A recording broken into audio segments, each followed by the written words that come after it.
Bonjour à tous et bienvenue dans cette nouvelle page culturelle. Cette semaine, une édition spécialement consacrée à la musique, ou plutôt en grande partie. Donc si l'envie vous prend de pousser la chansonnette, eh bien n'hésitez pas. L'invitation vaut également pour vous, messieurs. Florian Burgin, président de la fanfare municipale de Nyon, bonjour. Bonjour. Et Théo Schmitt, musicien, directeur et compositeur de talent aux multiples facettes. Au fait, on verra ça tout à l'heure. Bonjour. Bonjour. Merci d'être avec nous. Et puisque l'on parle musique, on va également s'intéresser à au quatrième album de Une chanson pour l'éducation et au travail de la photographe de Lorraine Pache. Mais avant ça, une proposition pour votre week-end. À Rolle, le projet Zigzag lève le voile sur un univers mystérieux. C'est l'atelier des artistes. Du 30 avril au 1er mai, partez à la rencontre de peintres et de sculpteurs à travers leurs œuvres, mais aussi au travers de leurs ateliers. Je vous laisse voir ça en images.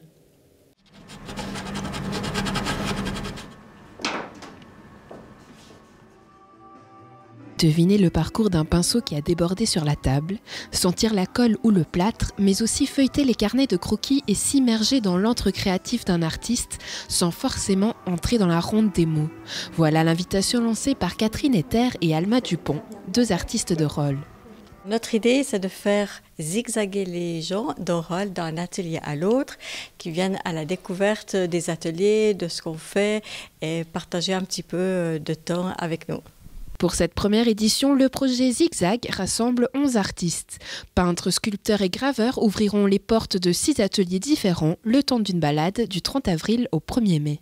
Souvent, les gens font des kilomètres pour aller voir les expos de côté et de droite, mais ils ne savent pas que juste à côté de chez eux, il y a des petites perles et on aimerait que les gens puissent venir découvrir notre travail et partager notre travail avec eux.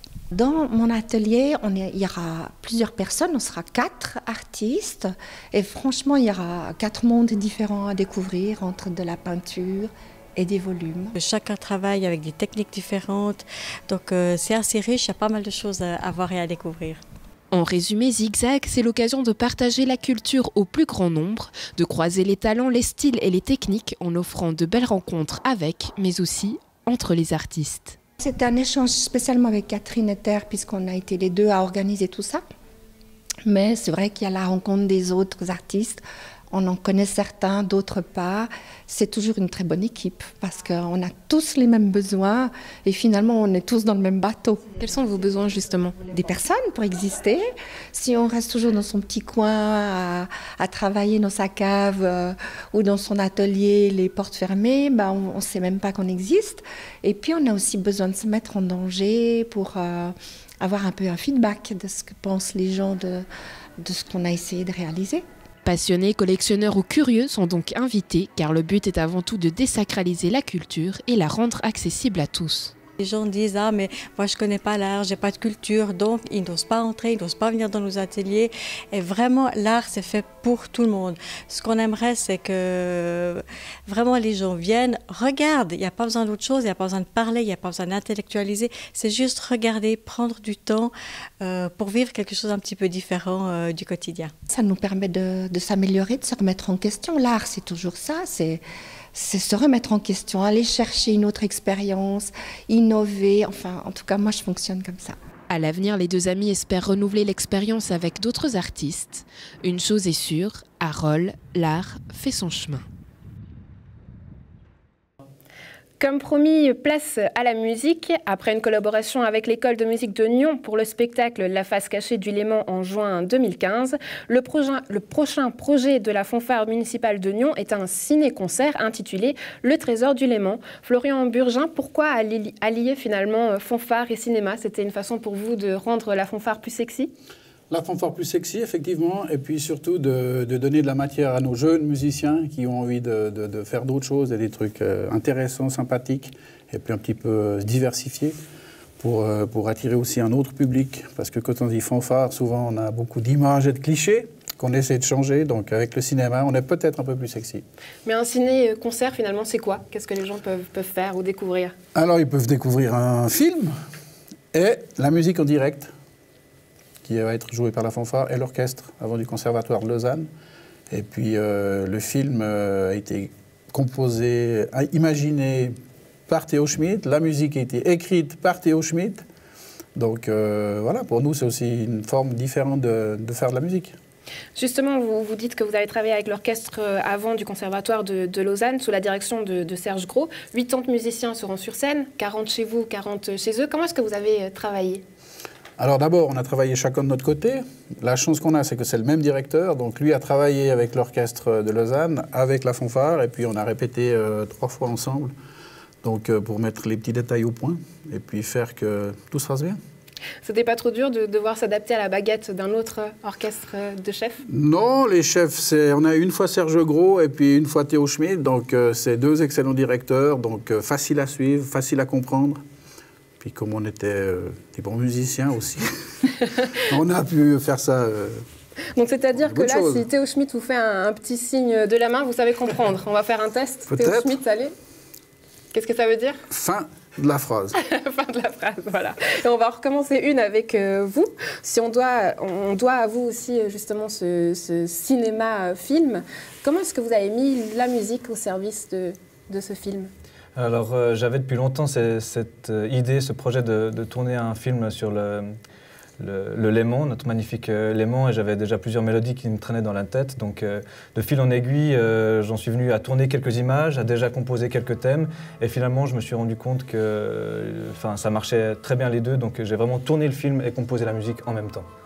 D'ailleurs, si vous êtes arrivé, c'est parce que vous êtes greffé dessus. On savait qu'il y avait des marins dans l'histoire, du coup on est allé vous chercher, c'est ça? Alors le projet a d'abord été créé pour le Conservatoire de Lausanne. Et puis Théo Schmitt, dans son film, avait besoin de figurants habillés en marin. Et puis comme on avait fait le spectacle l'année passée, on avait l'équipement qu'il fallait pour. Alors notre directeur qui a fait le lien a tout de suite dit « mais moi je peux te fournir des figurants ». Et puis la fanfare a fait un petit peu de cinéma. Puis du moment qu'on avait fait un petit peu de cinéma, on s'est dit « mais pourquoi pas faire la musique avec ?» Puis de fil en aiguille, ça s'est organisé comme ça. Pour finir, les 2 ensemble se sont regroupés. Ils se sont regroupés grâce à vous, Théo Schmitt. Comment est-ce que vous composez? Avec plaisir. Non, comment je compose, c'est toujours très, très difficile. J'ai beaucoup d'influences, bien sûr, autant dans la musique classique que dans la musique Quelles ont été vos inspirations plus populaires. Les grandes musiques de films, j'aime beaucoup le grand cinéma, que ce soit Star Wars ou Le Seigneur des Anneaux, c'est des musiques qui nous imprègnent. Bien sûr, c'est des musiques que tout le monde connaît. Mais aussi, comme moi-même, je joue dans une harmonie, j'ai aussi ce répertoire-là en tête, que ce soit certains passages qui font plus penser à des marches ou des valses ou ce genre de musique populaire. Et j'aime aussi beaucoup le swing, le funk, le hard rock, donc il y a vraiment beaucoup d'influences différentes et j'ai essayé de mettre tout ça dans ma musique. C'était pas trop dur d'intégrer tout ça parce que le film, finalement, on reste dans un classique, un film noir-blanc, muet. Donc comment est-ce qu'on intègre du funk, du hard rock bien sûr, mais c'est surtout un film qui se veut humoristique et j'aime bien considérer ma musique comme un des personnages du film qui est là pour souligner une ironie ou un deuxième degré dans le film. Donc finalement, elle peut tout se permettre puisqu'elle a un personnage à part entière. Donc quand on vient voir ce ciné-concert, on s'attend à rire. C'est pas forcément la première chose à laquelle on s'attend. On s'attend à écouter de la musique. Le but, c'est qu'il y ait de l'émotion, ça c'est certain. Donc j'ai tourné certaines scènes vraiment pour qu'on soit surpris. Il y a certains passages qui peuvent faire peur, mais c'est surtout du rire et de l'émotion que j'ai envie qu'il soit transmis au public, bien sûr. Vous, du coup, la fanfare, comment est-ce que vous apportez votre touche à vous? Aussi en mettant des émotions dans ce qu'on joue. Et puis, il y a même, je ne vais pas expliquer l'histoire, mais il y a même un petit passage du baiser, par exemple, où on doit jouer avec amour et douceur pour bien interpréter la musique qui va avec l'image. Parfait. Donc, le rendez-vous est à prendre le 30 avril à Gland et le 25 mai à Nyon pour ce concert du Trésor du Léman. On garde le rythme, cette fois-ci dans le but de défendre le droit à l'éducation à travers le monde. À l'occasion de la Semaine mondiale d'action pour l'éducation, l'association genevoise Enfants du Monde dévoile son nouvel album, Une chanson pour l'éducation.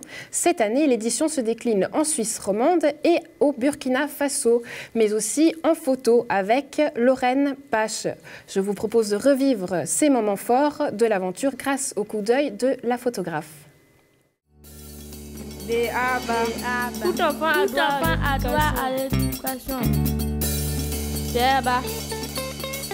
Tout enfant doit aller à l'école. Tout enfant a droit à l'éducation.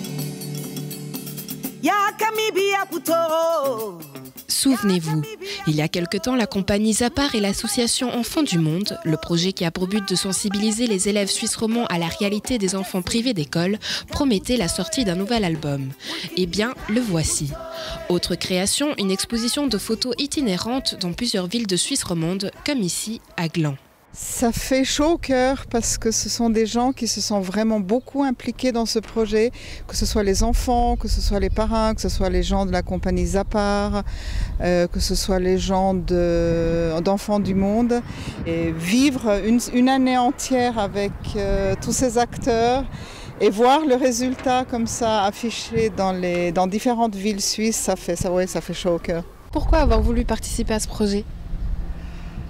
Parce que je trouve que l'éducation est un concept qui est naturel en Suisse, mais qui reste un privilège en Afrique, surtout au Burkina Faso. Et je trouvais que quand autant de gens s'impliquaient, surtout des enfants s'impliquaient en Suisse, pour un projet comme ça, je ne pouvais pas rester étrangère et je ne pouvais pas ne pas participer à ce projet. Lorraine Pache a mis ses talents de photographe au service du projet en suivant les étapes et les activités des différents acteurs en Suisse et au Burkina Faso. Son but, rendre cette 4e édition encore plus visible.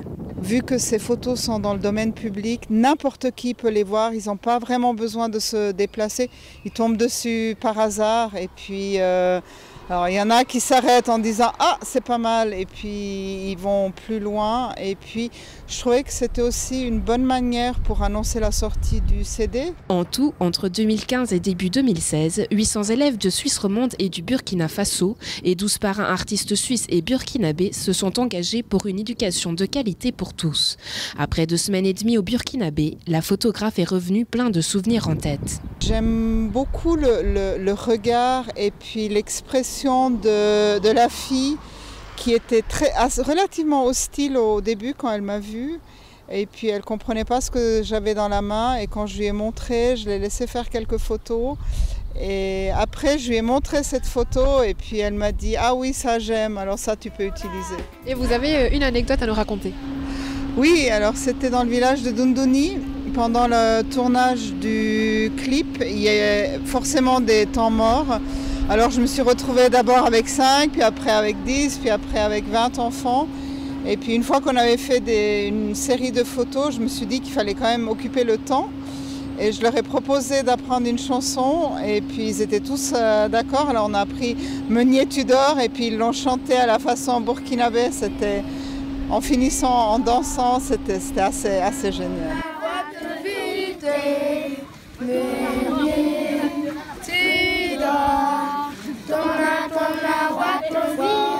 Quels sont les souvenirs que vous gardez de cette aventure ? Les sourires, vraiment les sourires des enfants, et l'implication des enfants, mais surtout le sourire.